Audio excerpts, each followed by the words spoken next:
Kafka के पास सिर्फ एक ही मौका था मेरकी मॉन्स्टर को मारने के लिए, अदरवाइज ये सिर्फ काफ्का की नहीं बल्कि सारी ह्यूमैनिटी की हार होती। चैप्टर 127 में हमने देखा था कि काफ्का सेड वो अपना सब कुछ इस एक अटैक में लगा देना चाहता है। काफ्का ने मेरकी मॉन्स्टर के कोर को हिट भी किया था एंड हमने वो क्लियरली देखा भी था, बट आई डोंट नो कि व्हाई सबके चेहरे का रंग क्यों उड़ जाता है। वो मर गया इसलिए सब हैरान थे या फिर उसने कुछ ऐसा कर दिया जिसकी एक्सपेक्टेशन किसी ने भी नहीं की थी। पहले सारे क्वेश्चंस का आंसर तो हमें इस वाले चैप्टर में पता चलेगा। So guys welcome back to our another video Kaiju number 8 chapter 128। Kafka ने अपनी सारी ताकत, स्ट्रेंथ और अपने उस हेट्रेड को इस एक अटैक में डाल दिया था जो 400 साल से लेके वो जी रहा था। काफ्का का ये अटैक अब तक का सबसे पावरफुल अटैक था जिसकी वजह से मेरकी मॉन्स्टर का कोर तो उड़ता ही है, उसके साथ साथ आसपास की सारी बिल्डिंगें भी ब्रेक होने लगती है। This is the true power of Kafka Hibino. सारे लोग हैरान इसलिए हो जाते हैं कि काफ्का ने उसे क्रिटिकल डैमेज दिया था, आई मीन कि उसके वाइटल कोर को ही उड़ा दिया था। मेरकी मॉन्स्टर के वाइटल सिग्नल्स किसी भी ऑफिसर्स को नहीं मिल रहे थे, जिसका मतलब था कि वो अब मर चुका है। सभी डिफेंस ऑफिसर्स और सभी सिविलियंस खुशी से पागल हो जाते हैं। Mina Ashiro was glad on Kafka, even जितने भी मॉन्स्टर्स थे वो सभी अपने वाइटल सिग्नल्स खो रहे थे। मेरकी मॉन्स्टर के मरने के बाद सभी मॉन्स्टर्स अपने आप ही मरने लगते हैं क्योंकि उनका मेन कोर ही मेरकी मॉन्स्टर था। सभी लोग काफ्का को ढूंढने की कोशिश करते हैं पर हम देखते हैं कि काफ्का वहीं पर बेहोश पड़ा था। हम काफ्का के इनसाइड थॉट्स को देखते हैं जहां पर उसे काफी शांति महसूस हो रही थी, मानो कि वो अब अपने काइजू फॉर्म के साथ पूरी तरह से जुड़ चुका है। एंड फाइनली काफ्का का 400 साल पुराना रिवेंज अब जाके कंप्लीट हुआ था। काफ्का ने अपना सब कुछ सौंप दिया था और उसे इस बात का कोई भी रिग्रेट नहीं था।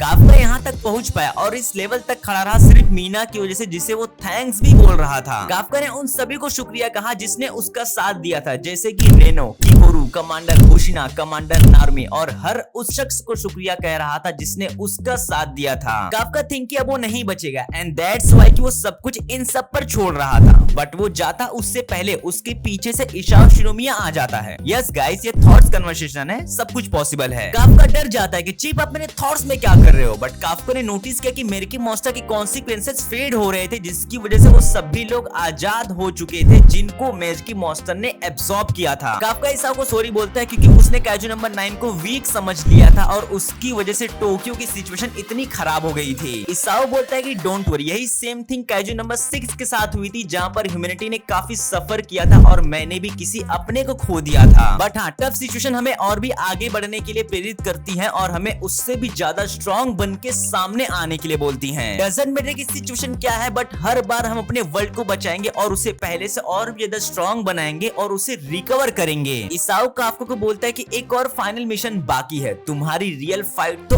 अब से शुरू होती है। So help then rebuild and face the threats to come. Kafka said कि आई एम सॉरी चीफ, मैंने पहले से अपने हार्ट को कोर में बदल दिया था, सो अब मैं ज्यादा देर तक जिंदा नहीं रह पाऊंगा। काफ्का के इतना बोलते ही इसाओ ने काफ्का की छाती पर एक जोरदार पंच से हिट किया और उसे कहा कि I don't need this anymore, और हाँ, सबका ख्याल रखना, स्पेशली किकोरू का। मेरकी मॉन्स्टर पूरी तरह से फेड हो चुका था और काफ्का आसमान से नीचे गिर रहा था और तभी रेनो ने उसे कैच किया। रेनो और किकोरू काफ्का को उठाने की कोशिश करते हैं जहां पर काफ्का धीरे धीरे अपने ह्यूमन के फॉर्म में आ रहा था। भाई साहब, आई डोंट नो कि how is this possible, but जहां तक मुझे लगता है कि इसाओ ने काफ्का को एक fresh new human heart gift किया है, मतलब कि काफ्का अभी नहीं मरेगा और भी जिएगा। एंड इसी के साथ साथ हमारा ये वाला चैप्टर यहीं पर एंड होता है। ये वाला चैप्टर तुम्हें कैसा लगा मुझे कमेंट करके जरूर बताना, मुझे थोड़ा सा इमोशनली लगा। सो गाइस, अब मिलते हैं अपने नेक्स्ट वीडियो में, तब तक के लिए sayonara and till then stay shinobi.